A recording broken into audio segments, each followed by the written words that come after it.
Well, good afternoon, everyone. Delighted to see so many of you here. I know this crowd pretty well. Most of you have your shotguns in your car and you're ready to go pheasant hunting. And so we appreciate that you took a little diversion to come and see us. My name is Larry Scogan. It's my good fortune for the next 2 weeks to be president of Bismarck State College. As most of you probably know or heard or don't care, come 1 November, I will be the interim chancellor of the North Dakota University System, and I will have to step down temporarily, at least, as president of Bismarck State College. We're going through a process right now to select an interim president for Bismarck State College, who will be taking over my position until June of 2015. And I've been asked by a number of folks that, well, what happens to conversations? And so I'm hopeful that I can make a deal with the interim president of Bismarck State College that maybe the interim chancellor of the university system can continue these conversations with my good friend Clay Jenkinson. Wait a minute, you have to get permission? Well, I would, because it would be his or her college. Maybe I want to work with his or her. Oh, that's a good point. I hadn't thought that. So we will go into negotiations as to how we're going to... There's going to be some changes, that's all I'm saying. Yeah. Well, but anyway, congratulations, Dr. Scogan. Oh.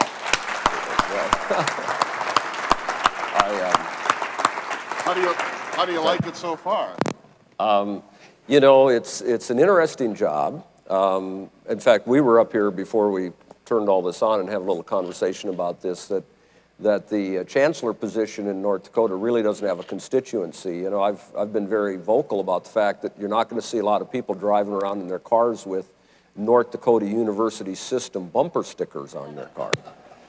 But you see a lot of Bismarck State College or Williston State College or NDSU or UND and so on. And so the institutions have the constituency, whereas the system doesn't have a constituency per se.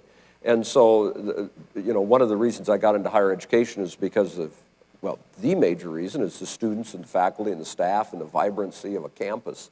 And you kind of lose all that. So it's a very political position. There's no doubt about that. But I think it's incredibly important. And as you know, we've had some issues in the university system over the last year and a half. Probably, some people would say over the last 10 years, there have been issues along the way. I haven't been here that long, but some people would say there's been issues. And so, you know, I just hope to put a steady hand on it for the next 20 months or so as we get through these rapids that we're in right now. And we'll see how I do. You know, my goal in this, my ultimate goal is not to become the most vilified man in North Dakota. That's at the top of my list. And so I'm going to work real hard so that doesn't happen. But it's interesting. Your plan is to come back to this institution.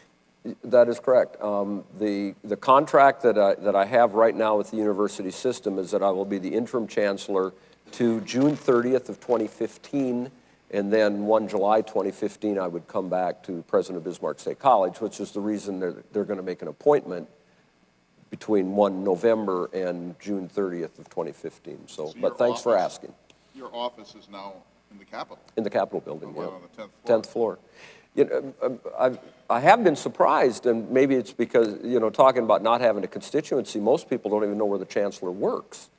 And, or if the chancellor works. That's been my concern. Yeah. Yeah. My good friend, Clay Jenkinson. But you're on the 10th floor. On the 10th floor, yeah. And actually, by law in North Dakota, in the Constitution, it's the Commissioner of Higher Education. Which is a much better title, in my opinion. Well, which is a more North Dakota title. And in 1992, they changed, the State Board of Higher Ed changed it to the Chancellor.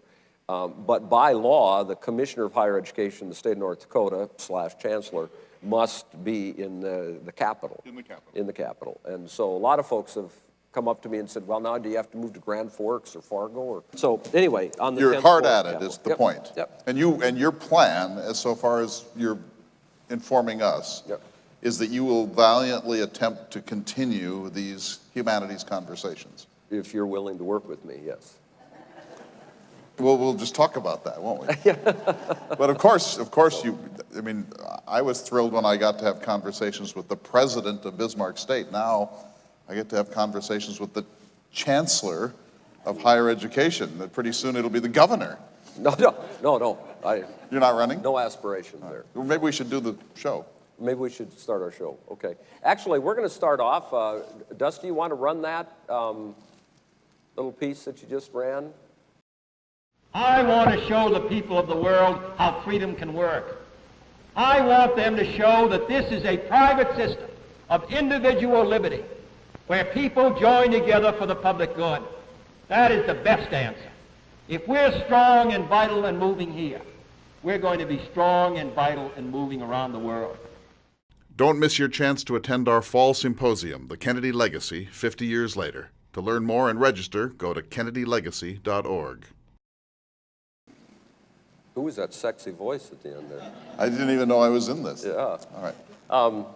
It's turned out we've got sort of a Kennedy year going here. Of course, it's the 50th milestone of the assassination of John F. Kennedy this coming November, and so we're doing a big symposium up here. We're really excited about it, and I know there's literature on your tables about it. We certainly encourage folks to come. We're excited about the people that are coming. Clint Hill, and many of you, because you're North Dakotans, probably have had a chance to meet him at some time. But Clint Hill is the only Secret Service agent to respond to the assassination that day by sprinting to the presidential car and climbed on the back of it and pushed Mrs. Kennedy back into the back seat. And Clint Hill's originally from Washburn and graduated from Concordia College and then went on to be in the Secret Service. And he will be here giving a presentation on the evening of November 5th, and again on the morning of November 6th, talking about his book, Mrs. Kennedy and Me. If you haven't read that book, I really recommend it. Very good book. And Mr. Hill is 82 years old, and so I'm just guessing here, but on the 75th milestone of this, there probably will be no one around that remembers that day, and certainly nobody that was actively a participant in that day. And so we're very excited about Mr. Hill coming. We've got Dr. Harrison Jack Schmidt, who was one of the last two men to stand on the moon. He's going to be here to talk about JFK and the space program. And he's 78 years old, which is amazing to me, you know, that the whole moonshot thing seems like it only happened yesterday. But he was a young man when he was on the moon, and he's 78 now, and he's coming up here. And I'm really excited. Senator Schmidt, he was a senator from New Mexico. He agreed to come up and be part of our symposium, and then he said, but I also want to talk to students. So he has volunteered, and we've set up 2 sessions with him, one over at Sidney J. Lee Auditorium in Schaefer Hall, and another one at the Career Academy, Bismarck Public School Career Academy on our campus, where he's going to be talking to students because he wants to fire up students about moon travel. And for those of us that grew up in that age, it was an exciting time for us, and so he's going to do that. And then we've got a number of historians that Clay has lined up to talk about it as well. So today really kind of kicks off, I think, this symposium, because we're going to talk about RFK here in just a minute, and then we've got the symposium in November, and then in January we're having a special session on Jackie Kennedy and Mona Lisa. She actually convinced the Minister of Culture, was it, in France, and so they put the Mona Lisa on a ship, and they shipped it across the water. And it was here in the United States for a showing just because of Jackie Kennedy. So we're going to talk about that in January. So this sort of kicks off our whole Kennedy themes that we have going this year. So we're going to talk about RFK. So Mr. Jenkinson, you want to kick it off here? Well, you know, I did this lecture here a few weeks ago with Tim Purdon, the U.S. Attorney for North Dakota, and we talked about Robert Kennedy and American Indians. And a little of that may come up today, but that was in another sense a kickoff of all of this. And it was remarkable to hear Tim Purdon talk about this, because he and I have been going back and forth about this for months, but he was saying that in Indian country, you know, Indian country sort of means on reservations and where Native Americans live, that there is one photographic portrait that is on the walls of quite a few homes in Indian country, and that's a portrait of Robert Kennedy. That Robert Kennedy, of all the attorneys general in American history, had a particular passion and compassion for Native Americans, and he really transformed the office of the Attorney General of the United States during his tenure there. And I mean, think of how long ago that is, and that there should be Indian houses scattered around America where his photograph is still proudly displayed. And we'll come back to that a little bit later, but it sort of comes to the theme of this conversation, which is, you know, sort of what happened to Robert Kennedy. He lived 4 years, 6 months, and 15 days after the death of his brother. 4 years, 6 months, and 15 days after the death of his brother. And I think that if you look at his life, that November 22nd, 1963 is the pivotal moment. And of course that would be true. Your brother is assassinated, but it's truer in a bigger sense that November 22nd, 1963 really marks the end of one Robert Kennedy and the beginning of another one. And the second one, the one that we all find so fascinating, only lived for 4 more years, and 4.5 years. And so one of the great questions of American life is, what would have happened if Robert Kennedy had lived on? Not necessarily become the President of the United States in 1968, but what would have happened to the Kennedy legacy and to Robert Kennedy and to a range of other questions had he lived. And I thought I'd just start by reading this passage, which I find so compelling. It's from C. David Heyman's biography of Robert Kennedy, and it talks about the aftermath of the assassination. His career had been involved in politics and the law only incidentally. His real life's work had been his brother, but his brother no longer existed. In the past, when Bobby needed advice or direction, he turned to either his brother or his father, and sometimes both. But now one was dead, and the other was an invalid. It had a stroke in 1961. So he had to recreate himself without their help. Still, the elder son could not forget that he had been kid brother, and his new mission, his new self, would grow out of the old. In the months following the assassination, RFK, Robert Kennedy, assumed a self-appointed role, keeper of the flame, consciously assigning himself the burden of ensuring that the unfinished business of his brother's tragically shortened administration did not go unaddressed. In death, Jack would grow into a martyr to the Kennedy cause, even though in life he had scoffed at certain causes and the idealists who espoused them. Beneath the heroic rhetoric, the Kennedy administration had been supremely pragmatic and reactive. It had acted on behalf of civil rights only when a national movement forced its hand. It had publicly pursued organized crime when secretly soliciting its assistance in a plot to assassinate Fidel Castro. It had never questioned the Cold War assumptions behind a deepening involvement in Vietnam. The human liberalism of RFK's last years came to fruition only after the death of his older brother. While he would remain an astute politician, RFK could now gradually allow the compassionate side of his nature a more forceful expression than ever was possible when Jack was alive, to require the compromise of those principles for the sake of political advancement. By designating himself inheritor of Jack's legacy, a legacy he invented after the president's assassination, the eldest son, though grieving, was now free. In the last 4.5 years of his life, Bobby Kennedy could be the person he, not Jack, dreamed of becoming. I think that's a pretty amazing insight, but you were going to say. Well, no, you're talking about November 22nd as sort of a watershed for Robert Kennedy. In theology, they talk about an Old Testament God and a New Testament God. And it just seems when you study RFK, you find that on November 22nd, you went from the old RFK, who, in fact, his father, Joe Kennedy, said, he hates like me. I mean, he had a real mean streak to him.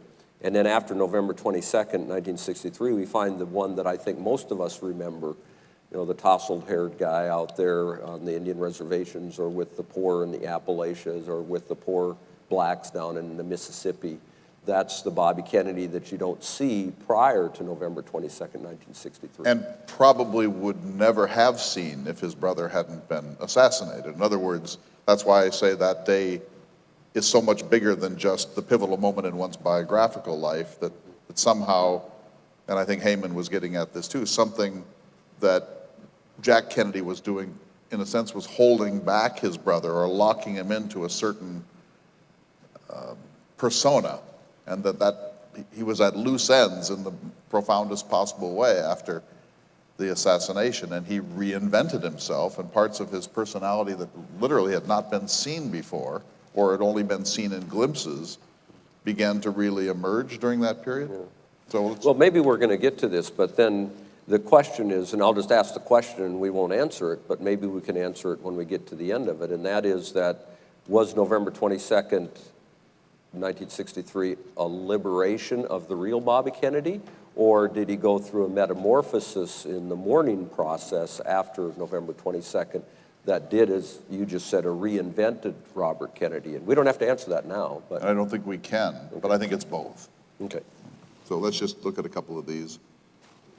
Just fabulous photographs of the Kennedys. We should point out, by the way, you're showing 3 of them here. There was an older one, Joe Kennedy. Who died in the war. Who died in World War II. So there are actually 4 sons, Ted the youngest, and Bobby, and then Jack and Joe. And most theorists believe that Joe Sr. Really had his eye set on Joe Jr. becoming president of the United States. And Jack even at one point said if Joe had lived, he would not be president. Jack would not, but Joe would.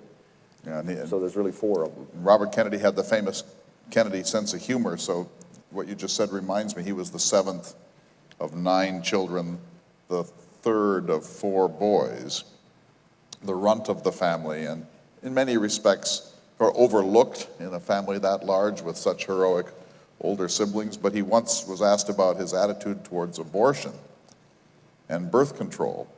And he said, "My views on birth control are somewhat distorted by the fact that I was the 7th of 9 children."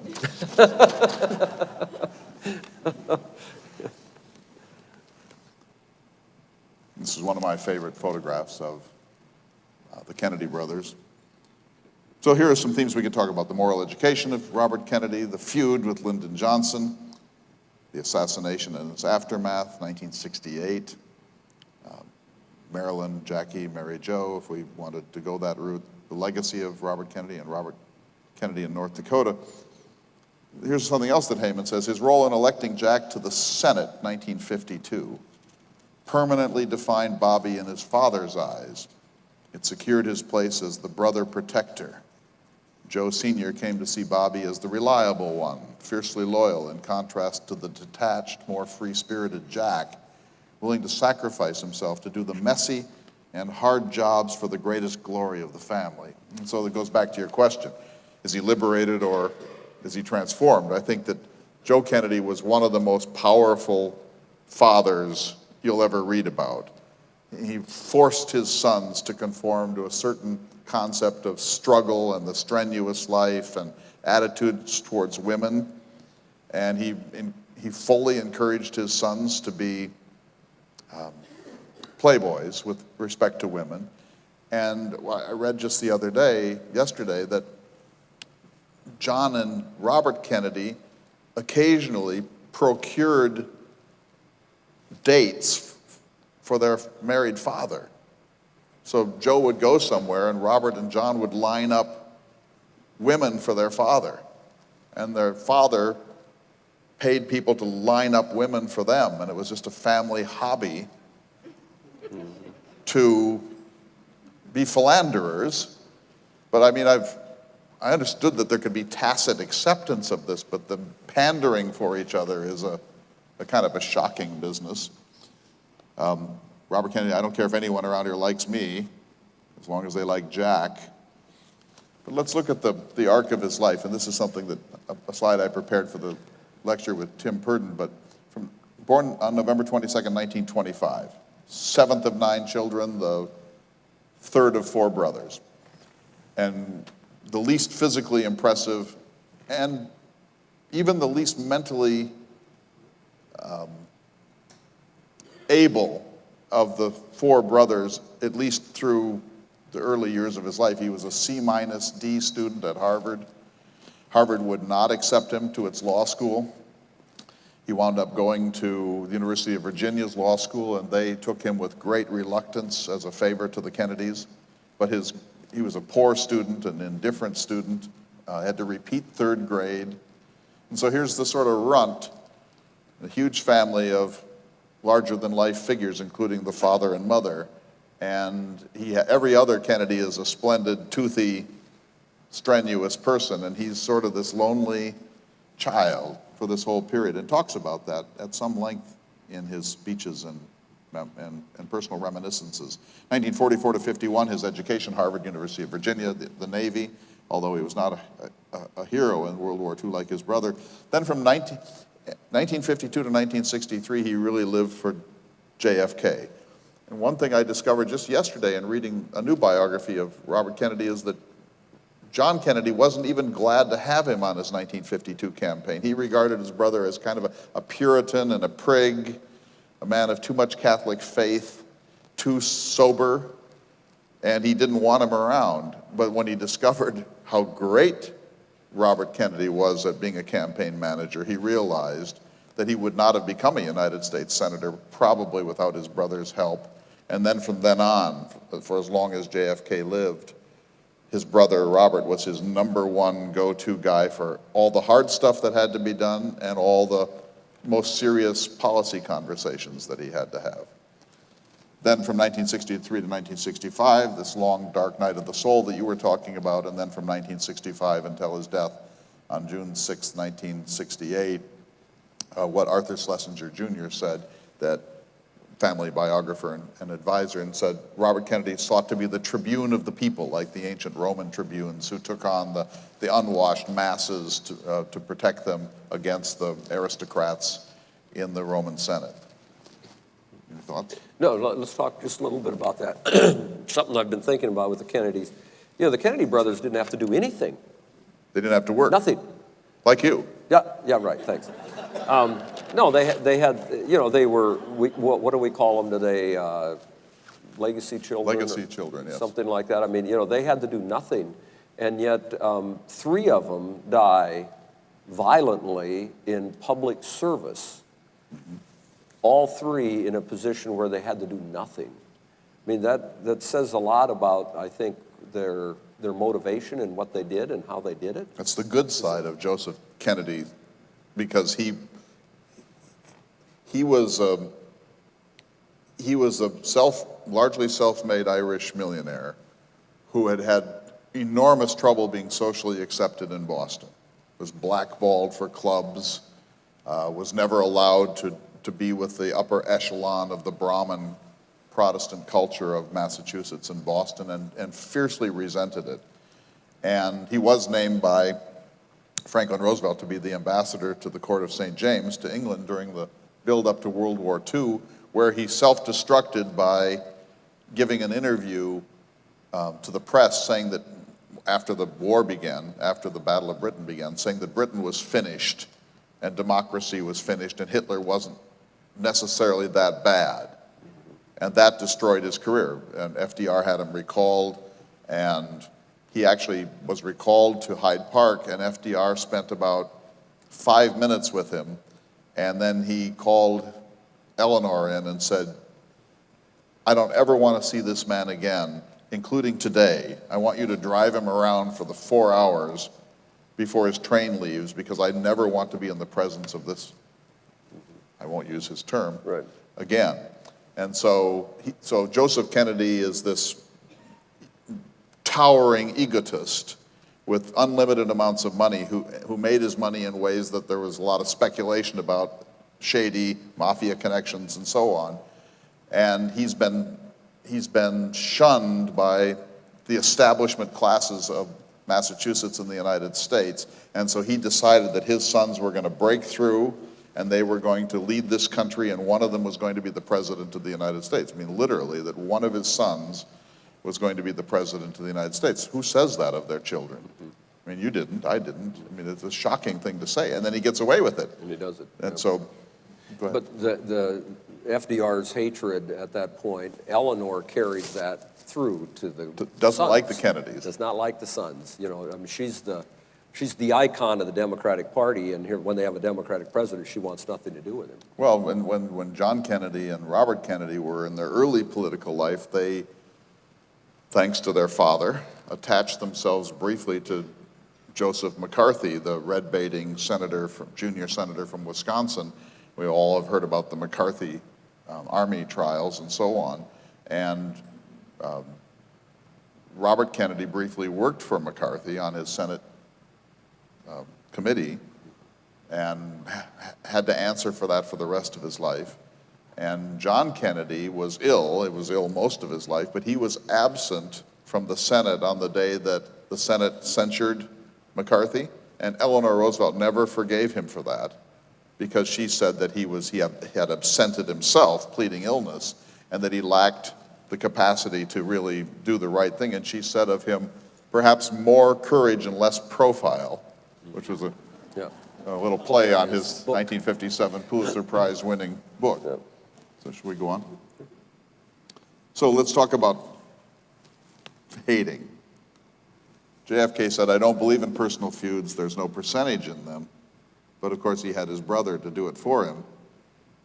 Heyman says, Robert Kennedy's public career had been characterized by one savage vendetta after another. And we could spend the rest of the day just talking about the people he loved to hate. Here are a few. Here's Jimmy Hoffa, who apparently felt the same way. But he went after Jimmy Hoffa, the controversial president of the Teamsters, with almost unbelievable zeal. And they both had offices in Washington, D.C. Robert Kennedy's was in the Justice Department at this time, and Hoffa's was nearby. And one night, Kennedy was being driven home by his driver back to McLean, Virginia at about 1 a.m. And he went by the Teamster's office and he saw that Hoffa's lights were still on in his office. This is 1 a.m. He said to his driver, "Turn around, if that SOB is working this late, I need to too." So he goes back to the office, and unfortunately this leaked to Hoffa, and so for the rest of the year he kept his lights on at night, just hoping to exhaust Robert Kennedy to death. He eventually went to jail for jury tampering, but this was one of the, I mean, this is an obsession that is beyond human reason in Robert Kennedy. And we might add at this time, Joe Sr. was pretty nervous about all this. Because he had some He things had he liked. ties here, right? And so, you know, there's stories of Joe Sr. would come to watch some of these hearings and would sit in the back quite nervous because they were getting very close to his connections. His own shady connections. And of course, John Kennedy was involved with Frank Sinatra, who was involved with mafia types, and John Kennedy was sleeping with Judith Campbell, who was also the mistress of Giancana, the boss of Chicago. So the Kennedys, this is something I don't really understand, but the Kennedys and the mafia have some really important ties through Joe Sr., I suppose. And here's Robert Kennedy going after organized crime in a way that really makes his father and his brother pretty nervous. This is also Jimmy Hoffa. This is a great story. He sent Jimmy Hoffa a copy of his book, The Enemy Within, about this. He said, "I'm sending this book so you won't have to use union funds to buy one." I just love the Kennedy sense of humor, so I wonder how Hoffa reacted. This is Roy Cohn, who had been a McCarthy aide, and the famous feud between Robert Kennedy and Roy Cohn. Here's J. Edgar Hoover, same thing. One of the first things that John Kennedy wanted to do when he became president was fire J. Edgar Hoover. It was widely known that Hoover was out of control, illegal wiretaps, domestic surveillance, etc. And this is sort of the downside of the Kennedy machismo, because Hoover had a large file on John Kennedy of many of his sexual indiscretions, including with people that were potentially foreign spies. And Hoover would invite the Attorney General of the United States, Robert Kennedy, over to his office, and when Robert Kennedy would sit down, now Kennedy is the boss of Hoover, But when Robert Kennedy would sit down, they would talk about something innocuous, and then Robert Kennedy would see files prominently displayed in front of him so he could see the names of JFK's mistresses on those files. It was just Hoover's way of saying, you don't want to fire me. And so the Kennedys then, this is not a funny story, because there are really serious implications of this. When one of Kennedy's indiscretions, John Kennedy's indiscretions, was about to go public, Hoover was asked to help cover it up by slowing an investigation. So the Kennedys are involved in obstruction of justice now. And Hoover is asked to cover it up. Hoover does cover it up to save John Kennedy's career. This is just when the Profumo case was breaking in Great Britain that brought down the British government. So then Hoover says to Kennedy as he's leaving, I need to do a few wiretaps on that upstart Martin Luther King. I suppose you'll agree to that, won't you? And Robert Kennedy now has no choice but to authorize the head of the FBI to engage in wiretapping of Martin Luther King, because he's just been blackmailed by J. Edgar Hoover because his brother's sexual proclivities have made it impossible to go on without the collusion of the nation's leading cop. I mean, there's something really ugly about this story. People's lives were damaged by this. It's not just sexual hijinks. But the big feud, the feud of feuds, was with Lyndon Johnson. And Robert Caro, whom we invited to come to this symposium and can't, in his latest book calls it perhaps the greatest blood feud in American politics of the 20th century. We don't have time to go into it, Larry, but it really is monumental. And there are two parts of this that are worth maybe briefly talking about. One is that in 1960, John Kennedy did not want LBJ to be his vice presidential running mate. But he also needed to win the South, and so he kind of carefully offered the vice president's role to Johnson, assuming that Johnson would turn it down. Johnson embraced it immediately and went public with it, and so now the Kennedys are stuck because they've, in a sort of, as a gambit, they've offered the VP job to LBJ, hoping that that solves some problems but doesn't tie their hand. LBJ immediately forced their hand, and John Kennedy sent Robert Kennedy upstairs in the hotel to tell LBJ he had to back off, he had to withdraw from the ticket, and LBJ never got over that, and neither did Robert Kennedy. They both felt that the other one was the embodiment of everything they loathed. Well, that's one issue that leads to this struggle, but in a larger sense, and this sounds crazy to us, but in a larger sense, Robert Kennedy and JFK's cronies never regarded LBJ as a legitimate successor. I mean, it sounds crazy because, of course, he was. From the moment that John Kennedy was killed, Lyndon Johnson was the next president of the United States, and that's how our system works. But the Kennedy mystique was very widespread, and the best and the brightest, for the most part, never transferred their respect to LBJ, and Robert Kennedy and his key aides made statements for the next 4 years basically suggesting that LBJ was an interloper and not a legitimate president of the United States. I mean, think of what a terrible thing that is to do to a person who became president merely because his predecessor was assassinated. But LBJ felt that Robert Kennedy and his pals had a vendetta going for him to delegitimize his presidency. And so both people had good reason to loathe each other. And Robert Kennedy had also snubbed LBJ on the plane when it was coming back from Dallas. The plane comes back on November 22nd, about 5 p.m.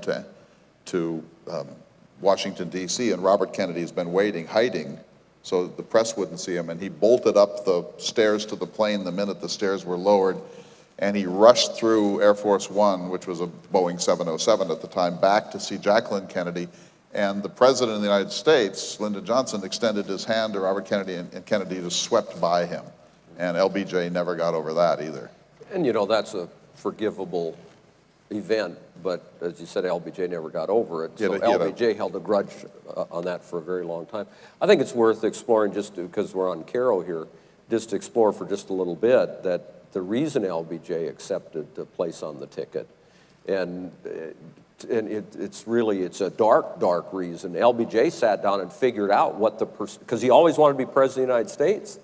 And LBJ figured it out statistically the best way for him to become president of the United States, to become vice president, because the stats were on his side that the president would die in office and he'd become president. And so Bobby Kennedy had to know that too.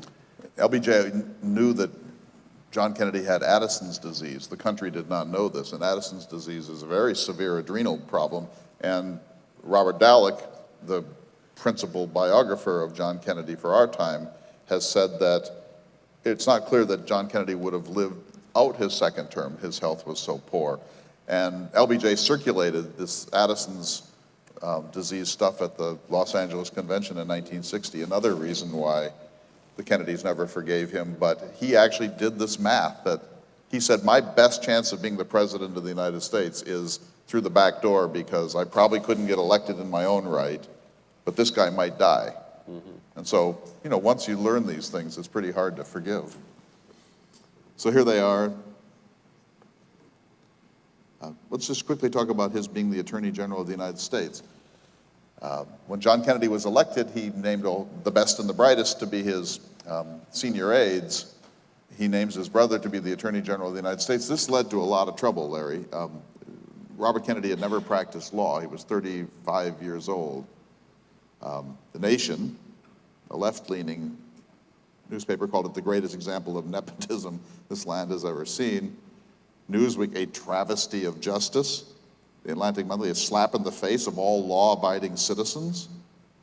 The New York Times, if Robert Kennedy was one of the outstanding lawyers of this country, a preeminent legal philosopher, a noted prosecutor, or a legal officer at federal or state level, the situation would have been different, but his experience is surely insufficient to warrant his present appointment. You have JFK's quote on that? I do, but, okay.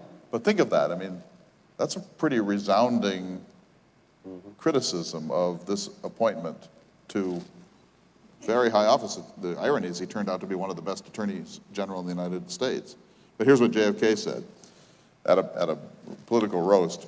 I can't see this wrong, give Bobby a little legal experience, because the Kennedy humor solves a lot of problems, because then everyone laughs, yeah. And he's papered this over a little bit.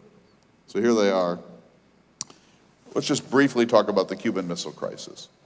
The Cuban Missile Crisis is October 13th through 26th, 1962. It's because the Soviets secretly installed medium and long-range nuclear-tipped missiles in Cuba, having promised that that would never happen and having openly lied to John Kennedy about this just weeks earlier. We were flying U-2 satellite reconnaissance planes over Cuba, and they were discovered, and the news came to John Kennedy on the 13th of October, 1962, and this produced these 13 days, which were probably, some of you will remember them, probably the most dangerous 13 days in modern history, certainly after World War II. And we came as close as we have ever come to nuclear exchange. And really only the almost unbelievable restraint of the two principals, Nikita Khrushchev in the Soviet Union and John F. Kennedy in the White House, prevented us from this. And as you know, we've talked about this before, but Curtis LeMay, the Joint Chiefs, were 100% for doing airstrikes of Cuba and invading too. And they were appalled when President Kennedy decided to use a quarantine instead and not authorize an invasion or airstrikes.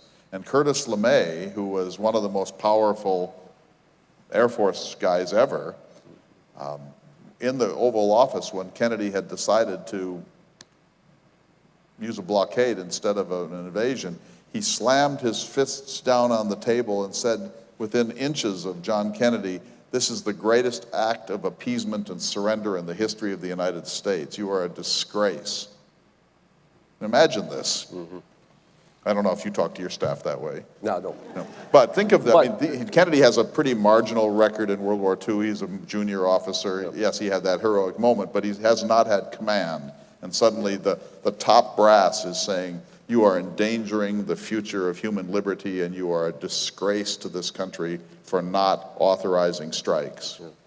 There's probably no better example in our history of why we have civilian control of the military than the Cuban Missile Crisis. If Curtis LeMay, General Powers, I think was the Air Force commander at the time, if these guys had had their way, we would have gone into nuclear war.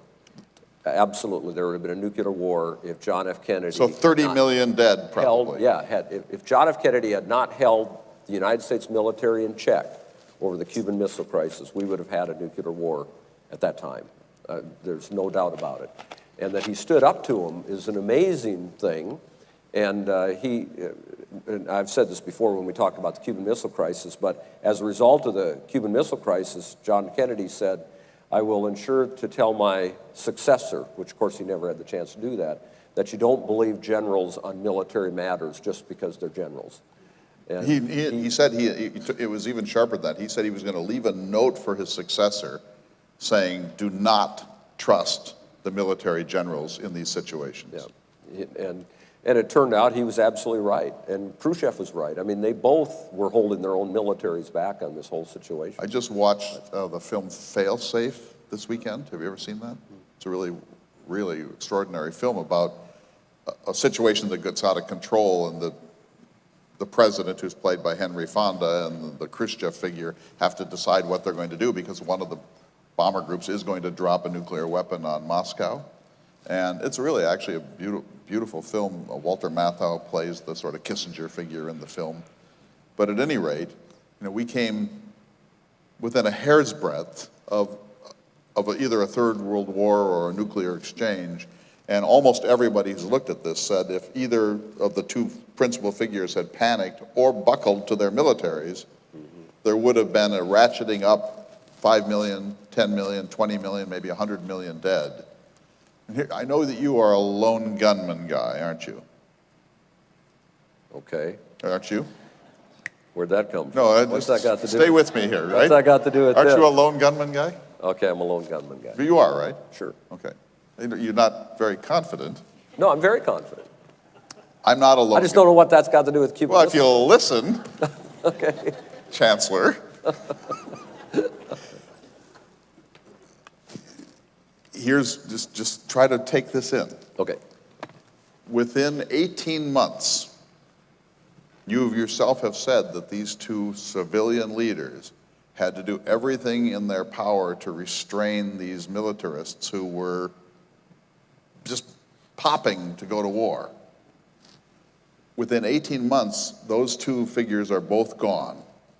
Nikita Khrushchev has been deposed in a coup d'etat and sent off to a dacha somewhere on the Black Sea for the rest of his life. And the President of the United States is assassinated in Dallas. If you were a conspiracy theorist, which I know you're not, it would be possible to argue that those two militaries or disgruntled officers of those militaries or bitter survivors of the Bay of Pigs fiasco, some combination of the military-industrial complex, but not perhaps officially, or CIA disaffected people like E. Howard Hunt, could have assassinated the President of the United States, just as the Soviet top leadership deposed the premier of the Soviet Union. I know you don't believe that, but you can't rule that out, can you? Well, there's a lot you can't rule out.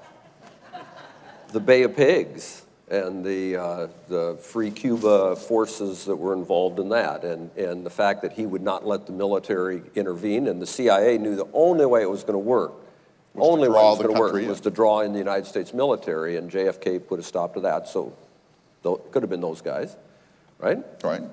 It could have been President Diem of South Vietnam is assassinated on 1st of November 1963. So blowback 21 from days. that. So there's blowback from that. I mean, you can, The Castro himself. the mafia, the attempts on Castro's life. So yeah, there's a lot you can draw back on. Yeah, given all of that, Yep. I'm surprised at how happy you are in the lone gunman theory. I'm just saying that we don't know. We may never know, right? Yep. And your chief argument is if there were a conspiracy, someone would have spoken at some point. Yep. So I'm with you there, and I don't want to get stuck in this. But the fact that it was everything that the youngest elected president of the United States could possibly do to hold his generals down is a meaningful thing, I believe. And I believe that Nikita Khrushchev and John Kennedy saved the world. I agree with that. And if they had been less strong, we would have seen a nuclear exchange of almost unbearable proportion. Quite possible. We wouldn't probably be having this conversation. It'd be a whole different world. The fact that Khrushchev is deposed and Kennedy is killed do not seem to me things you can rule out as connected to this. Because think of the anger of the Bay of Pigs refugees and the military-industrial folks who thought Kennedy was a traitor. Yep. You went, Well, I'm just saying that you can tie all those things together. I mean, there's a lot of reasons to, if we look at JFK's administration, we're getting off RFK here, but we need to get back to that. But if we're looking at his administration, there's a lot of reasons you can find in there why people would want him assassinated. Well, let me just ask this question of this objective group here. Objective group here, okay. How many of you think that a conspiracy of some sort killed John F. Kennedy? And how many of you are lone gunman folks? It's about half. Half. About half. Yeah, okay. Half of us are reasonable. Robert Kennedy wrote a book called 13 Days about the Cuban Missile Crisis, and here's what's important about that. During this, I think we've established that this was one of the critical moments of modern history. Yep. Right? He was brought in, not as the Attorney General of the United States, but really as his brother's principal counselor. The XCOM. In the XCOM group, and he led the XCOM group, and he's the one who said in one of the first meetings when they were talking about airstrikes, unannounced airstrikes, I now know how Tojo felt when he was planning Pearl Harbor, and then he went on to say, this is from his book, which he wrote in 1968, shortly before his death, Robert Kennedy argued, whatever validity the military and political arguments were for an attack in preference to a blockade, America's traditions and history would not permit such a course of action. Whatever military reasons he and others could marshal, they were nonetheless, in the last analysis, advocating a surprise attack by a very large nation against a very small one. This, I said, could not be undertaken by the U.S. if we were to maintain our moral position at home and around the globe. And that actually won the day, at least with the most important person in the room, President Kennedy. Right. And Robert Kennedy says that when he first said this, there was a lot of criticism of his argument, but over time that this became the sort of baseline logic of taking it slowly, doing a blockade. If the blockade failed, then perhaps airstrikes. If the airstrikes failed, perhaps an invasion, but not suddenly out of the blue attacking Cuba. Right. What do you think? No, I think to understand how scary this time was is you just look at the movie Dr. Strangelove. Which you'll be... I'll be introducing Friday night. On Friday night at the Heritage Center. We'll be watching Dr. Strangelove. And the general, and his name escapes me right now, in that movie was actually patterned on Curtis LeMay. Right. Because Curtis LeMay believed that atomic weapons were just bigger bangs, and that you had them, you use them, and that he felt, this little island out there, Cuba, we could go in, we could use our atomic weapons, and we could solve that whole problem just like that. But it would start a nuclear war. So my point is that Robert Kennedy was the principal advisor to his older brother. And he was a moralist. Much more. John Kennedy was not a moralist. He was a very detached, ironic sort of person, and it did not show emotion and was not an idealist, whatever the rhetoric. His brother was a black and white moralist, and his brother said, we just can't do this. That wouldn't be in the traditions of the United States of America. And in doing so, he may have played a significant role in the outcome of the Cuban Missile Crisis. So think how important he was to the president. Who's Obama's chief person? Every president has one. Yeah. Your sort of go-to guy. John Kennedy had someone that he knew implicitly and knew him implicitly. They could read each other's moods. People who wrote about this said they wouldn't even be talking. You could see them exchanging eye contact and that they were thinking together across the room. Yeah. And, you know, let's understand, RFK wasn't the only guy in the room saying that, too. You know, you now can go online and you can hear the tapes, of these meetings. And one of them that I listened to, and it's really amazing little pieces. Curtis LeMay, or one of the generals, was talking about how we can do a surgical strike into Cuba, and we can do this surgical strike. And Undersecretary of State, I think at the time, was George Ball. That's correct. And you hear him, there's generals talking about how we'll do this surgical strike, we can go right in, we can get this done, we'll do quickly, and that's American power and all that. And George Ball says, well, we can't do that. And one of the Kennedy brothers says, well, why not, George? And he says, because that's un-American. Right. It just settles it, you know. And RFK, of course, was the biggest voice in that. But aren't we lucky that these guys believe that about America? That LeMay That wasn't we don't in do charge? that as Americans? So Dallas. Okay. This is such a haunting photograph, I can barely stand to look at it. Look at her face. She is, what, 34? Yeah. Evan Thomas, was an extraordinary biographer of Robert Kennedy, said, some believe that RFK had so invested himself in his brother's life that a part of him had died with the president.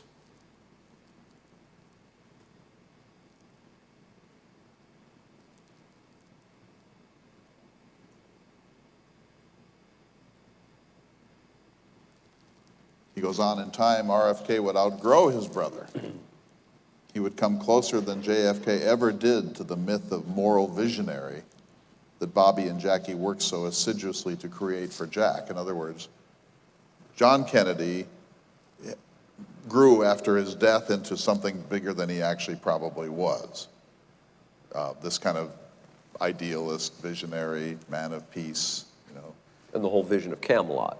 And she Grows invents she calls in Theodore White, who wrote the Making of the President series, and 5 days after the assassination, and there's a 5-hour interview between Jacqueline Kennedy and Theodore White, and at the end of which she said, oh, and one more thing, he loved to play this record when he couldn't sleep of Camelot. And most of the biographers say that Kennedy would have rolled his eyes at the idea that Camelot was his main thing. But she kind of created that myth, and so she and then Robert Kennedy became the keepers of the flame. But Evan Thomas is saying Robert Kennedy became the thing they pretended that Jack had been. So this picture is another haunting photograph of the funeral, but the relationship between Jacqueline Kennedy and Robert Kennedy becomes extremely important and extremely close. There are some people who believe they were lovers, leaving that out for our purposes. They became extremely close, and they collaborated in protecting the legacy in all sorts of ways. And one of them was the William Manchester book. I don't know if you've ever read The Death of the President. William Manchester, the eminent historian, the Churchill biographer, was called in to be the official author of a book about the death of John Kennedy so that there wouldn't be hundreds of them. And he got access to the Kennedys and to all the interviews he needed. When he wrote the book, and he utterly revolutionized his life to get it done in a hurry. It's a magnificent book. I just read it for the first time. When he was finished, he had, by contract, he had agreed to show it to the Kennedys. And Jacqueline Kennedy never read it, but she was appalled by it because it included some personal details, not sexy details, but that John Kennedy would walk around their Georgetown house when he was a senator in his underwear, and things that today wouldn't even register with us, she found offensive. And so she forced Robert Kennedy to go after William Manchester. It's one of the least, sort of the old Bobby again, it's one of the least admirable times in his life, and they forced changes in the book that today people would just shrug at. And they didn't force a single substantive change in the book, but they basically ruined William Manchester's life. And so this connection between them. Well, before we leave that picture, let's talk a little bit about the relationship they had too, which I think speaks volumes about who Bobby Kennedy was. In probably 53, and I might be off on that because it was, let's see, Jack Kennedy was elected president or senator in 52. She has her first miscarriage shortly after that. Where is Jack? And Jack is in the Mediterranean on a yacht, partying, having a good time. With girls. And the person that shows up at the hospital room to comfort Jackie Kennedy is Bobby Kennedy. He's the one there. Then he's sending telegrams to his brother saying, you need to come home. And his brother's demurring. He's having a good time in the Mediterranean. And Bobby insists that he come home to be with Jackie. And so there's a moral compassion that he has that he demonstrates at that point even. Yeah, so, I mean, John Kennedy, you put it a little bit sweetly. John Kennedy is on a yacht in the Mediterranean with Senator George Smathers of Florida, and they have good time girls with them. And he gets the news that his wife has just had a miscarriage, and he decides not to suspend his vacation with these women in the Mediterranean. And finally, Robert Kennedy says, if you want to be the president of the United States, get your ass home. And then and only then does John Kennedy go back to be with his ailing wife. Jacqueline Kennedy gave Robert Kennedy this book right after the assassination. It's Edith Hamilton's The Greek Way. It's a wonderful little book about the glory that was Greece. He read it and he underlined passages and wrote in the margins and memorized whole swaths of it, and it really became the central text of his life after the death of John Kennedy. And here's the most famous passage that he quoted again and again and again around the country from Aeschylus, the great Greek 4th century BC playwright.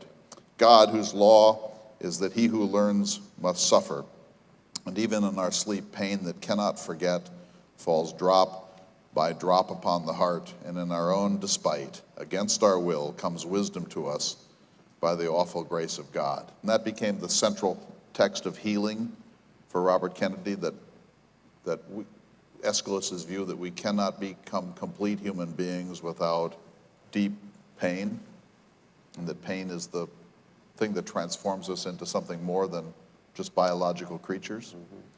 So that book, Greek Way, extremely important in his life. And I know I don't think we're going to do this, but I recommend everybody, those of you that are Googling and YouTube people, we don't have Bobby's speech about, okay. We should, yeah. Yeah, because He says the that reason in I bring that up Indianapolis. is he brings this, the Greeks up in the speech.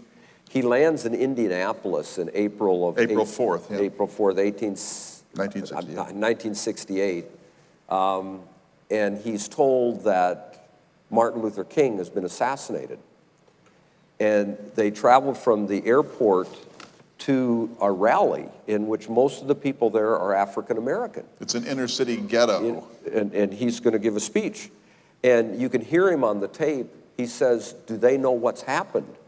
And they don't. Most of them don't. So he gets up on this flatbed and he looks out at this crowd and he immediately tells them that Martin Luther King has been assassinated. Now keep in mind that there were riots in more than 100 American cities in the days after Martin Luther King's assassination on April 4th, 1968. So Kennedy's advisors are saying, you are not going to this rally tonight. We didn't want you to go to it anyway in this dangerous inner city black neighborhood. But now you're not going because who knows what's going to happen. And then he has to announce this to this gathering in the dark, late at night, of several hundred African Americans in Indianapolis. And then he gives this incredible speech. It's got to be the best extemporaneous speech in American history. And so for those students that are in speech class, because I know there's some back here and there's probably some more over here, you need to find that on YouTube, RFK's speech on the assassination of Martin Luther King. At any rate, the reason that I'm reminded of that is because he's quoting the Greeks in that speech. He quotes this very phrase from Aeschylus, and you know, Aeschylus in a ghetto. He quotes Sophocles. And so, but but he saved it. I mean, the speech was very painful, and he must have been scared to death, and they were bewildered and shocked and angry, and imagine the dynamics of this scene. But then towards the end of the speech, and it's all spontaneous, he says, I too had a brother killed, and he was killed by a white man. And so please don't make too much of the fact that Martin Luther King was killed by a white man. I too have, and there was a kind of a softening of the atmosphere when he said that. It was a brilliantly delivered speech. And he had that capacity. And you literally cannot imagine John Kennedy giving that speech. You literally can't imagine it. You can't imagine Ronald Reagan giving it. I mean, who would go into that neighborhood under those circumstances? But this is something Tim Purdon and I talked about a couple of weeks ago here. Towards the end of his life, Robert Kennedy developed this kind of powerful compassion for black people, for Native Americans, for Hispanics, for poor whites. He was appealing in some respects to the same crowd that George Wallace was appealing to, whites that would later become Reagan Democrats. He had some sense of being a have-not, which is odd given the way his life had progressed. But there was also a kind of a recklessness to it, that he would do things that no rational person would do, get on a flatbed in a ghetto after the leader of black America has just been assassinated. And he did this all of the last years of his life. He increasingly put himself in harm's way in volatile situations against the explicit recommendations of sheriffs, Secret Service people, local cops, his best advisors, his own wife. And you have to use the word reckless, that he wasn't courting death, but he certainly wasn't protecting himself from the possibility of assassination. He's constantly traveling in open convertibles, standing up in them. I mean, if you just think that your brother was killed in an open convertible, and it's 1968, the darkest year of modern American history, you would just think that you would never be in a convertible, but he did over and over again. He would plunge into these crowds, and he would always go to the worst neighborhood.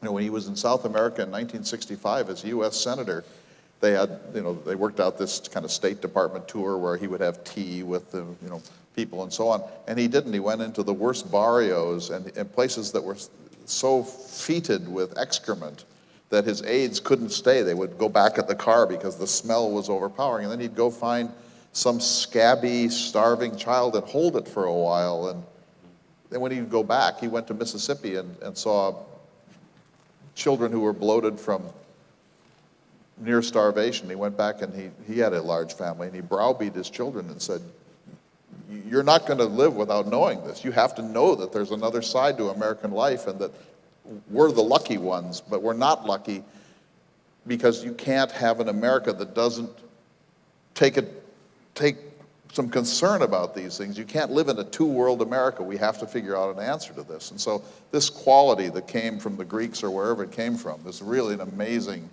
part of his legacy. He went to South Africa in 1966. This was apartheid. South Africa's government told him he was not welcome. He went anyway.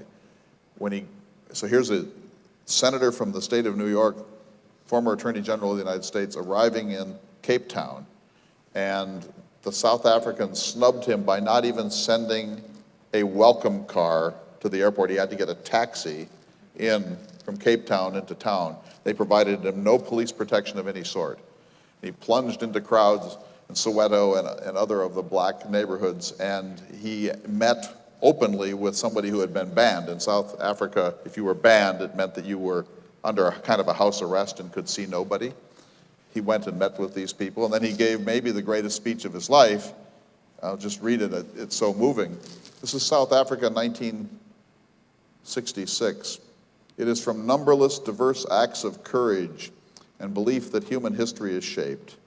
Each time a man stands up for an ideal or acts to improve the lot of others or strikes out against injustice, he sends forth a tiny ripple of hope, and crossing each other from a million different centers of energy and daring, those ripples build a current which can sweep down the mightiest walls of oppression and resistance.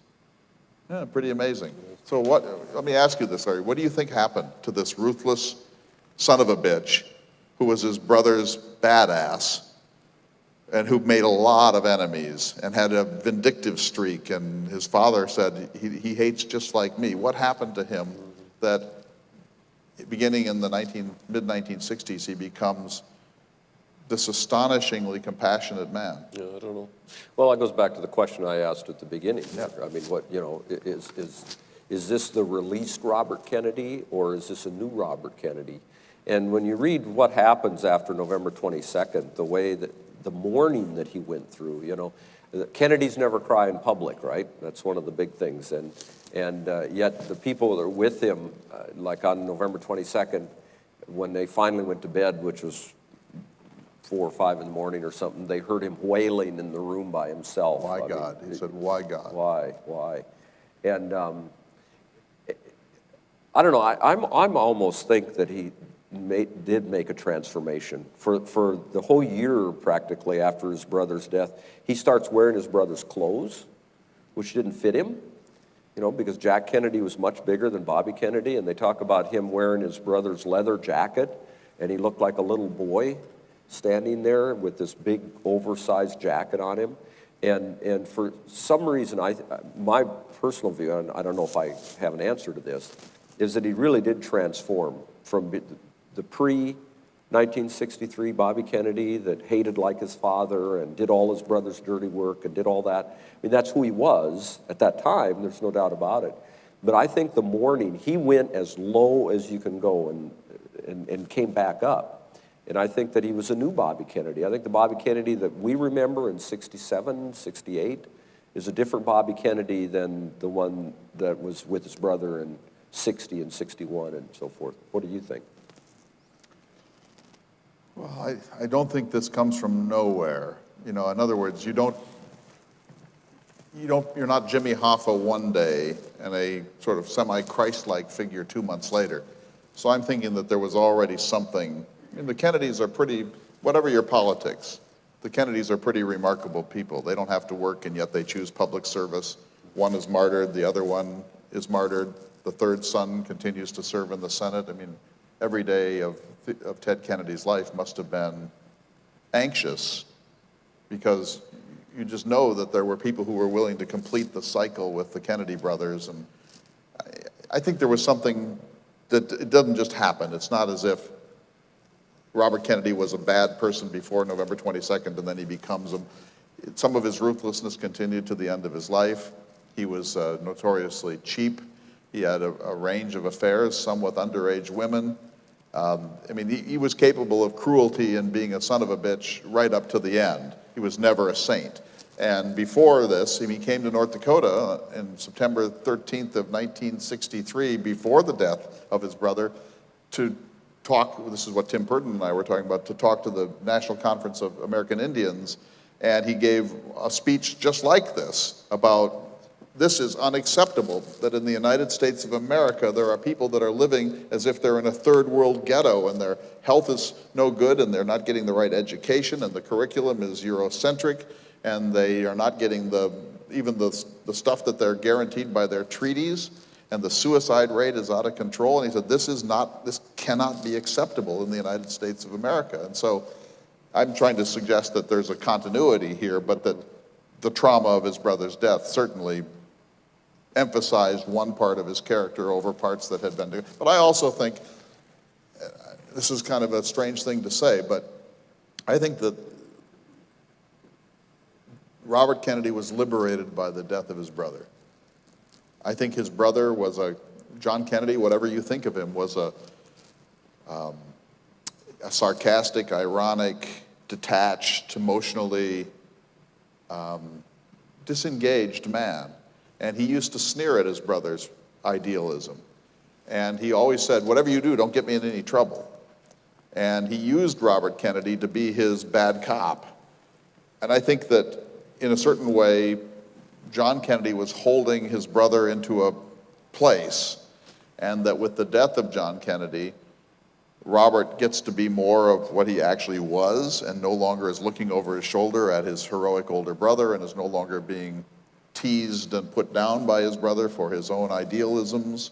So I think that in a certain way, Robert Kennedy is released from a family trap set by Joe Kennedy and perpetuated by Jack Kennedy with the death of his brother. And I think I just want to make the case for the humanities too. I mean, instead of going out and shooting quadrupeds around the planet or becoming a psychotic or having a nervous breakdown, he read The Greek Way, and he read Aeschylus, and he read Camus, and he read Sartre.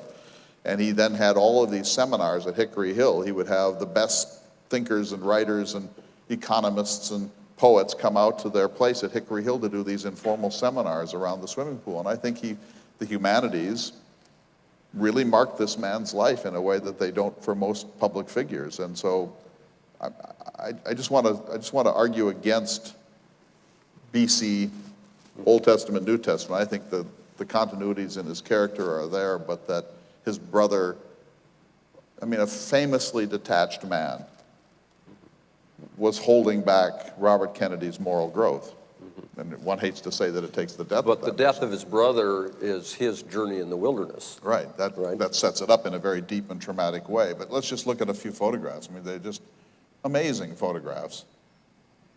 Look at this, mobbed by young black men in Brooklyn, and women. Here he is as senator. This is the speech. Oh, that's, yeah. This is on the flatbed on April 4th, 1968. This is from a television clip. You can see it on YouTube. It's an amazing moment. And then just quickly to Indians, somewhere on his travels, RFK discovered the most neglected of all populations, American Indians. September 13, he flew to Bismarck, where he told a gathering Indian tribes their treatment by the federal government was a national disgrace. Here he is being made a tribal member and with a headdress on that occasion. He spoke of the inexcusable and ugly deprivation which causes young Indians to commit suicide. 1968, this is what's so astonishing in that last campaign. So he doesn't announce that he's running for president until mid-March of 1968. So today, think of when you start running for president, 2.5 years ahead. He waits until the primaries have already begun. In fact, he was not in the New Hampshire primary where Gene McCarthy knocked out LBJ. He doesn't announce until after the Ides of March 1968, and then he has 82 days before his death, before the California primary. And in those 82 days, 1 out of 7 of his events took place on Indian reservations. And his aides kept saying,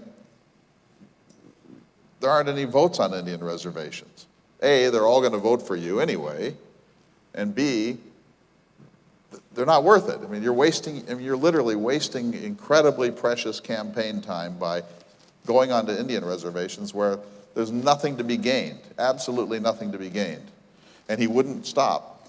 And so he went to Window Rock, Arizona, in a horrible plane where they were buffeted, and one of his campaign's aides, they had to be picked up on a runway with headlights of trucks. One aide said, hey, we're in a campaign, you got to knock off the Indians.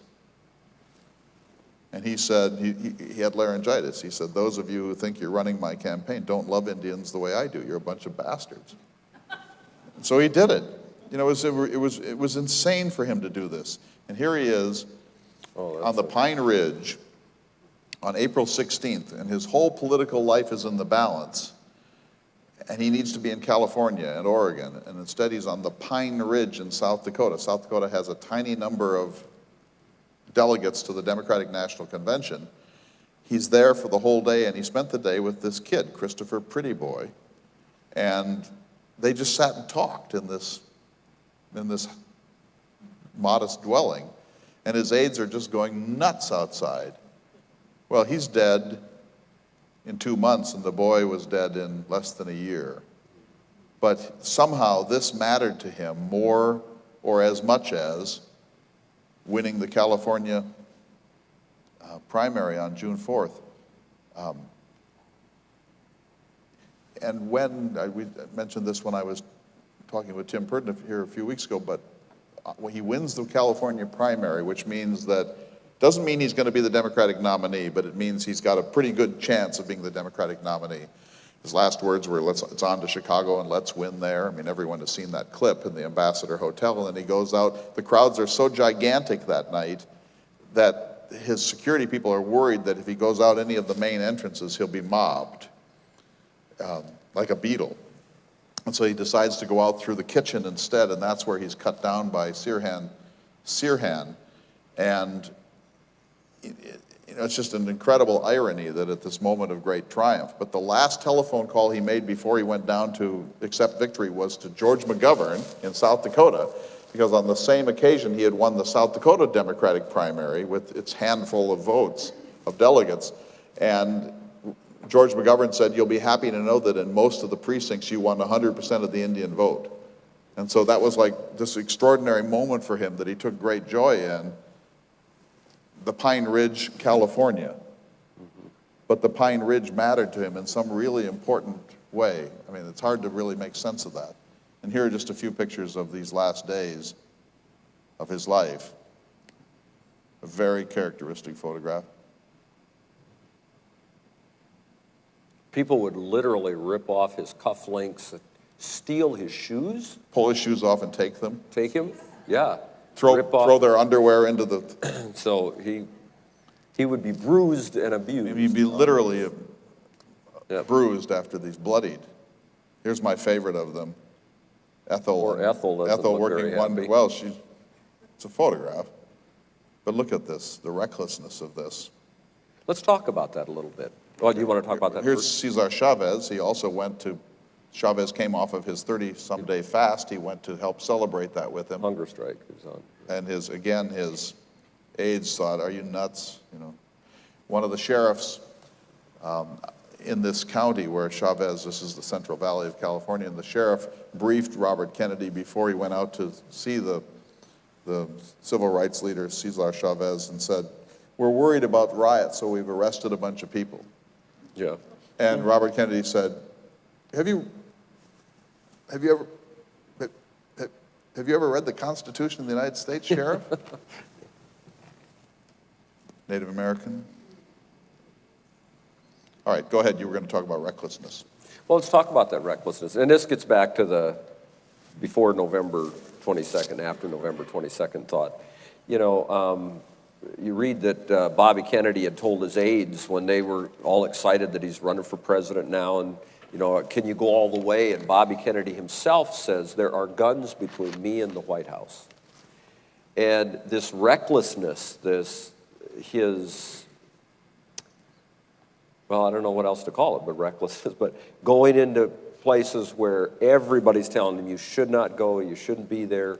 The idea that when he left most speeches, he refused to go out back doors.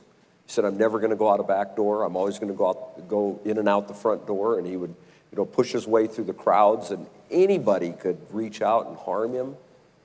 And you almost wonder if, and I don't want to overstate this, but that he had, it's not a death wish, that's not the right term for it, but that somehow he knew that he would be martyred as well. And so when he announces he's running for president, somehow you get a sense that this recklessness was just inviting what he believed was inevitable. How do you respond to that? Well, I don't know how you can see it in any other way, because I mean, he's doing things that would literally not be permitted today. I mean, the Secret Service would not let him do these things today. Back then, it was the 1960s, and you know, it was before Reagan was shot. It was a different era in that regard, and there was a certain amount of, this is a Kennedy kind of thing to do, to go out to your adoring crowds and make yourself physically available. But I do think there was a lot of fatalism in John Kennedy. And he said on the morning of his assassination, he and his wife wake up in this hotel in Fort Worth, and he said, "Someone wants to get me, they're going to get me." Easiest thing in the world, to kill somebody if you want to. And he's killed later that day. And Robert Kennedy has many, many echoes of this during the last years of his life, when he reckons that if someone's going to kill him, someone's going to kill him, but he's not going to change his behavior because that wouldn't be courageous, and you can't live your life that way. But you certainly could take reasonable precautions, and he didn't take reasonable precautions. And so you could say there was a death wish, survivor's guilt, there's a whole range of things you could talk about there. Part of it is the mystique of being a Kennedy. But I think that there's also a deep fatalism that, I mean, I'm going to say something that I don't even really like to say about this, but I think about this all the time. I've become kind of almost obsessed with the life of Robert Kennedy. I didn't even like him before I started working on this. You know, he's not one of my natural political heroes, but when you read about him, you can't help but somehow find something utterly compelling about this metamorphosis that occurred. But you know, the way he would expose himself to these crowds under very dangerous conditions in ghettos that not one of us in this room would go into, where there were hostile black people who were, I don't know if you remember 1968, but this wasn't polite discussion. These were race riots all over the country and cities burning and, I mean, mayhem, race mayhem. And he would go and he would expose himself with this open posture that we associate with Christ. I mean, it's not that he wanted to be Christ-like, and it's not that you can really say he was Christ-like, but you can't, that word has to be in this conversation somewhere, that he was sort of like almost had convinced himself fatalistically that he was a sacrificial lamb for the wound of America, a little bit the way we think of Abraham Lincoln, being kind of like a Christ figure who took the Civil War, threw a bullet to the back of his head in Ford's Theater. There's something, you're in the same zone here, that somehow he had decided that he was the embodiment of the wound of America, and that he might be the answer, but that he was probably going to be killed, and he exposed himself way more than if he had been naked. I mean, just unbelievable putting yourself out there in a way that is shocking when you see these photographs. You see him sometimes where there are women draped all over, and men draped all over him, tugging his shirt collars off. And I mean, he was in physical danger from adoration, if not from all the people who hated him and his family. What do you make of it? Well, and I'm not making light of what you just said, but I've got a question. It looks like you're going to make light of it. No, but I'm go not. ahead. I'm not. Go right ahead. No, because it's a very serious point. Both the Kennedy brothers, we know, were recorded by aides and others that knew them, that they believed that killing the president would be an incredibly easy thing to do. Yes. And yet, when it happens, we have to build a big conspiracy for it to happen. Right. When you're saying they were exposing themselves to lone gunmen all the time. Yeah, they were always doing that, and driving around in open cars and wading into crowds of people. Like you say, today, as soon as somebody announces their candidacy, boy, they got the ropes up and their people are held back. And, you know, when the president shows up at places, they've got tents set up outside the building so that the car drives underneath the tent and nobody knows when the president's getting out so that it can secret him into a building. I mean, there's the most protected person in the world is the president of the United States. These guys expose themselves. But then when Jack Kennedy is shot by a lone gunman, maybe sitting up in the book depository, it's like, it couldn't happen that way. That's impossible for it to happen that way. You just can't do that. But both the brothers said this is an incredibly easy thing to do. Right. No, I hear you on that. I guess that's That's all. it? I guess Okay. that's the end of the conspiracy. That was okay. Great. No, I mean, that was a serious point. That was a serious It is a point. serious point. I mean, I do think that wouldn't, I mean, I'm sure that it would be possible to kill the president of the United States now, but it would be infinitely harder than it was then. Yep. And then you have a family that's not taking even reasonable precautions. Yep. So, sure, it is possible that Lee Harvey Oswald, a disaffected man, stood up on the 6th floor of that depository and got off those 3 shots, and 2 of them were able to shoot Connally and kill John Kennedy, and that Sirhan, a kitchen worker, was able to kill Robert Kennedy. Okay, let's think about that. So Sirhan is a kitchen worker in the Ambassador Hotel. Right. On the evening when Robert Kennedy, pure coincidentally, decides instead of trying to go out the front door that he always went out, he would walk through the kitchen. Right. And that leads you to a lone gunman view? I mean, wouldn't it be easier to say there were gunmen all over that building? I don't know about that one. Oh, yeah, you're smirking now. Yeah. Yeah. I mean, don't you think it's a little odd? I mean, I believe that Sirhan acted alone. But don't you think How it's come? because that's all the evidence we have. Okay. But don't you think it's a little odd that Robert Kennedy decides to go out through a kitchen, Which you normally would not do.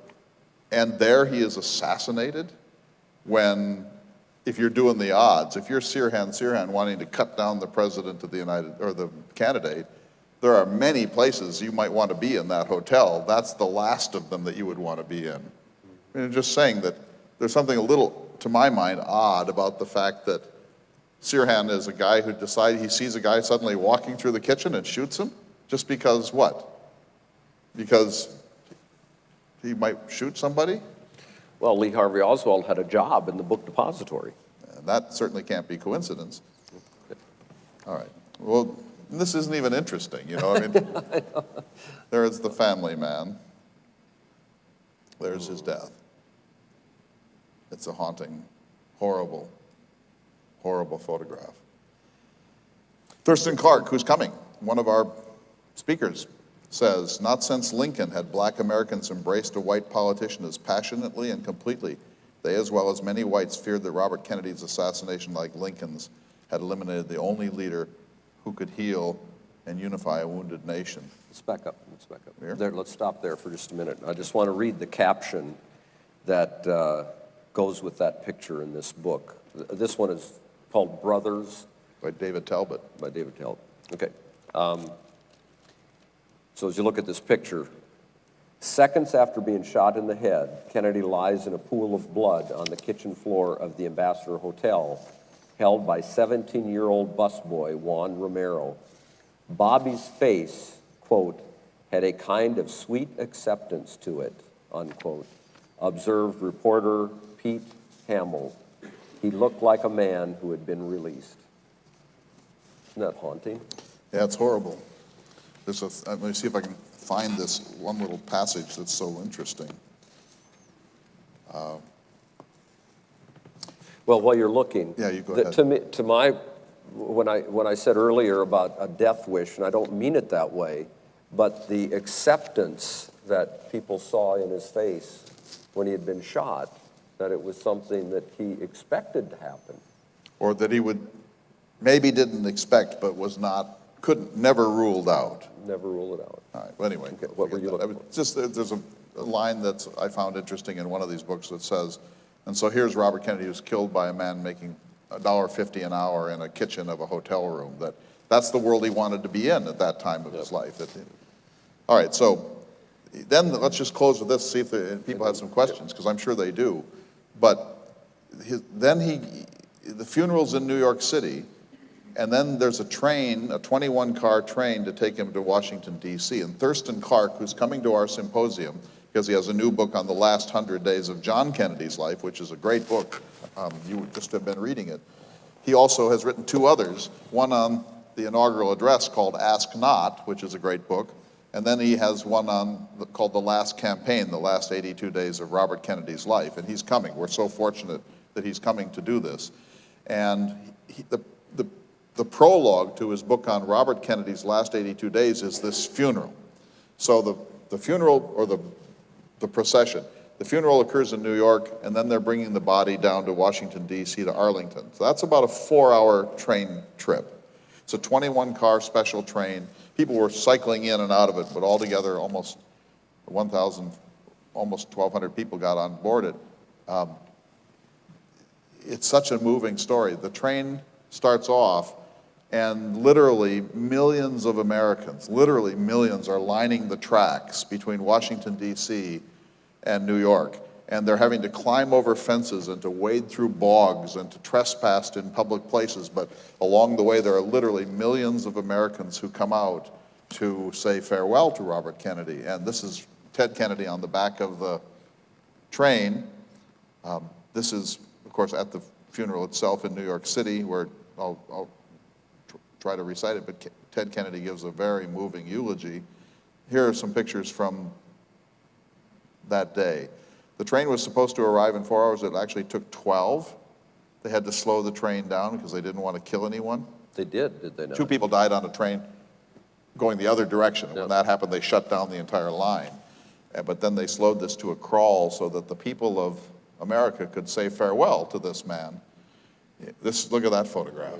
I mean, it's unbelievable that people would do this, stand for hour after hour after hour waiting for this train to come through.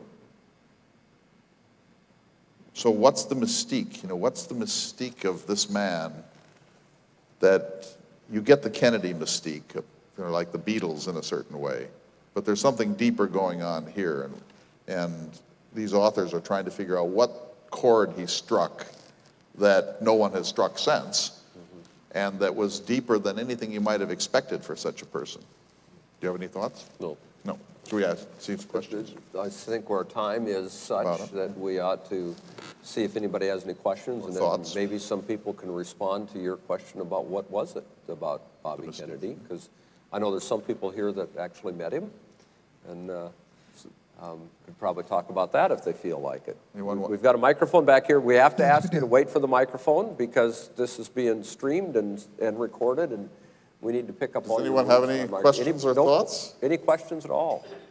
Any thoughts? Oh, we got some. Here's one. Way up here, Francis.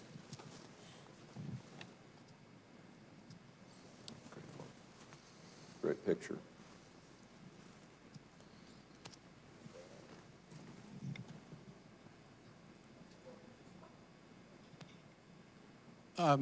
Could you respond a little about Sirhan and basically the reason? Was there ever any determination made in terms of what was the hostility? He was a Palestinian, I understand, but we really never did hear much about that. Sirhan is still in prison. Every few years his parole comes up, and every few years it's denied. He'll almost certainly die in prison unless he gets dangerously ill. He didn't have much to say about this, but he did say that as a Palestinian national, that he was angry at the government of the United States for its pro-Zionist, pro-Israeli policies, which is interesting because Robert Kennedy was somewhat lukewarm on Israel, and that was one of the things that was used against him in the 1964 Senate race in New York, that he wasn't sufficiently pro-Israel, that he was more even-handed about the plight of the Palestinians. So why Sirhan would then target him? I think Sirhan, if you buy the lone gunman theory of this, is just an unstable person who is angry at authority, and an authority figure walks through his kitchen. But I don't think that there was ever any sense of, this is why I killed the man. You know, when Roosevelt was shot on Theodore Roosevelt was shot on October 14th, 1912, his assassin was a saloon owner, and he said that he had a dream, this is a little like John Hinckley, had a dream where McKinley came to him and said, you got to kill the guy who took your place. So however stupid that is as a reason, he had one. Sirhan's reasoning doesn't rise to that level of making any sense. It's a mystery, I think. Yeah. Any other thoughts or questions? That's bad. Everybody's spellbound here? No, asleep, Larry. It's a different phenomenon. No questions at all. I have a question. Oh, Francis. Or a comment. With Sirhan, don't you think it's a little ironic that he would be in a kitchen with a firearm at the time when Mr. Kennedy passed through? Do you suppose he could have been led that way? Conspiracy theory. I don't know if I heard the whole thing. Francis, I'm sorry, I didn't hear the whole thing. You said, was he led that way? Do you suppose he could have been led or directed that way? Kennedy was that way.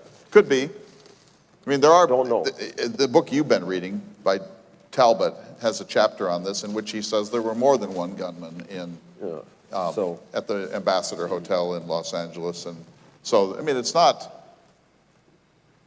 doesn't have the same conspiracy traction that John Kennedy's death does. But there are people, including someone who's coming to our symposium, who believes that this was another hit by a conspirator. When you think of this time period, there were a lot of assassinations, if you remember, right? 63, John F. Kennedy's assassinated, Martin Luther King is assassinated, Bobby Kennedy's assassinated, Medgar Evers is assassinated. I'm trying to think of some of the others. There was George Wallace. There was an 72, attempted assassination on George Wallace. There's a number of attempted assassinations on Jerry Ford, 2 or 3 at any rate on him. And so in about a 10-year time period, it looked like the United States was doing everything by the gun. We were picking and getting rid of leaders. Unlike now, yeah. Unlike now, that's true. But I find it interesting, and not answering your question, Francis, but I find it interesting that all the conspiracy theory conversation is around the one assassination, when there was a whole string of them. And if I were looking for a theory, for a conspiracy, Martin Luther King, I mean, you know, James Earl Ray ends up flying out, I mean, he kills King in Memphis. He ends up flying out of Canada with all kinds of money, ends up in England. He's arrested in England and extradited back to the United States. And it's kind of a lone gunman. That doesn't make much sense to me. I think if I wanted to find a theory, but I don't know how much traction that would get. With JFK's, there's a lot of traction. No traction at all on RFK's. No, just a few people continued to talk about it in that way. Any other thoughts or questions? Well, let me just say then as we close, Larry, the thing that Ted Kennedy said at the funeral of Robert Kennedy, which I just think many of you will remember. It was one of his greatest moments, but this was in New York, and he said, "My brother need not be idealized nor enlarged in death beyond what he was in life, but be remembered simply as a good and decent man who saw wrong and tried to right it, who saw suffering and tried to heal it, who saw war and tried to stop it. Those of us who loved him and take him to his rest today pray that what he was to us and what he wished for others will someday come to pass for all the world. As he said many times in many parts of this country to those he touched and those who sought to touch him, some men see things as they are and say, why? I dream things that never were and say, why not?" What an amazing eulogy that is for Robert Kennedy. I mean, he nailed the whole thing we're trying to talk about today. And maybe there's some myth-making in all of that, too, of course. I don't think that Dark Bobby ever fully disappeared from the scene. Ted Sorensen was part of writing that speech, was he not? Mm-hmm. So Ted Sorensen wrote speeches for JFK, RFK, and Ted Kennedy. Sorensen helped to write Ted Kennedy's concession speech at the 1972 Democratic Convention, where he said the dream goes on, something goes on, the dream will never die. He was from Nebraska, as someone who grew up in circumstances not that different from yours or mine, grew up in Lincoln, Nebraska. He was a conscientious objector during World War II. John Kennedy found him in the early 1950s, and he stayed with the Kennedys through the rest of his amazing career. Wrote 2 books on John Kennedy, and then a book called Counselor about his life as a speechwriter. And he's a fascinating figure, Theodore Sorensen, and a great penman. Yes, he was. Well, Any last questions? Yes, one last thing. That I'm informed that speech is on YouTube and is available for anyone who wishes to. We have it now. If you, okay, it's on YouTube. We've got to get there. What's on YouTube? The speech. Oh, okay. Ted Kennedy's speech. Ted Kennedy's speech. Yeah, absolutely, absolutely. Well, now the next of our conversations isn't forever. It's not until January. Okay, our next conversation we're going to have, and by the way, I certainly appreciate all of you coming today. Our next conversation is January 26th. The Mona Lisa, Da Vinci, and Jackie Kennedy. And we're looking forward to that, and we certainly look forward to seeing many of you at our JFK symposium. It'll be right in this room. Right here. And then it culminates with the Bismarck-Mandan Symphony doing a JFK-related. Yeah.